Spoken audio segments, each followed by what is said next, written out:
A group of concerned Nigerian citizens has called on the Nigerian National Petroleum Company Limited (NNPCL) to prioritize crude oil supply to local refineries, including the Dangote Refinery and foreign partners. At a press conference on Tuesday in Abuja, the group expressed concern over reports that the NNPCL planned to cut down on crude oil supply to the Dangote Refinery from 300,000 barrels per day. In an address by its national coordinator, Obinna Francis, the group alleged that this move is part of a larger scheme to monopolize the oil sector and frustrate local investors. Francis noted that the removal of fuel subsidy has led to an increased hardship and suffering for Nigerians, with a hike in price of premium motor spirit (PMS), leading to a rise in the price of goods and services across the country. Citizens are aware and here now assert that there is subterfuge and a series of orchestrated efforts in the past to frustrate the Dangote Refinery and its laudable intentions, culminating in the cut of crude oil supply. Citizens view these attempts, especially the media reports, as hazardous, inimical, and serious, and therefore cannot take them for granted.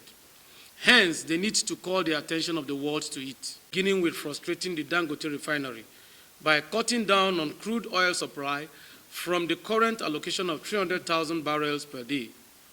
The papers further reported that this is part of the federal government's adjustment of the Naira for Crude initiative, hinging it on the presumption of a would-be renovation of Warri and Port Harcourt Refinery. This group notes with deep concern the untold hardship and suffering implicated by the removal of fuel subsidy, with its consequential implication of a hike in price of PMS, leading to an equally concomitant increase in the prices of goods and services across the country. We further observe the implications and remedial impact of the new Dangote Refinery as it commences production and the various attempts by interested parties to frustrate the Dangote Refinery, leading to price differentials culminating in a near consolidation and stabilization of prices reachable by the common man and bringing about a kind of relief resulting from both the conscious effort of the Dangote Refinery to make PMS affordable and enhance its multiplier effect, and also an anticipated probable competition capable of pulling the price of the PMS down to the reach of the common man. The citizens also expressed concerns over NNPCL claim that the Warri and Port Harcourt refineries are operational and producing at 60 to 70% capacity. They questioned the basis for this claim, noting that the refineries have not produced a single liter of oil. Francis urged that the Dangote Refinery has been making efforts to make petroleum products affordable for Nigerians, and reducing its crude oil supply would undermine this effort.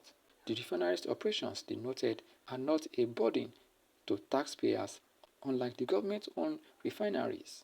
The citizens called on President Bola Tinubu to intervene in the matter, stating that the NNPCL actions may be misconstrued as having the president's consent. It is unfortunate that after gulping a colossal $1.5 billion from the taxpayer, the old Port Harcourt refinery is nowhere near being operational. Instead, it is clear that it is worse than the blending plant. Citizens are surprised that just when the Dangote refinery is taking off, under several NNPCL-induced controversies, the NNPCL hurriedly and suspiciously is said to also have commenced the production of PMS, insisting that the Warri and Port Harcourt refineries are now operational, and as a result intends to cut down the supply of crude to the Dangote refinery so as to share the approved 450,000 barrels. Citizens are worried and hence demand that the NNPCL address the concerns of Nigerians that vested interests after Dangote refineries and are bent on scuttling its progress. Against the backdrop of the series of negative efforts in the past to frustrate the Dangote refinery and this recent media report, there is an urgent need for the NNPCL to prove critics wrong, that it is not conniving with vested interest to kill the first and largest indigenous plant in Nigeria. Citizens also call on the attention of Mr. President to this orchestration.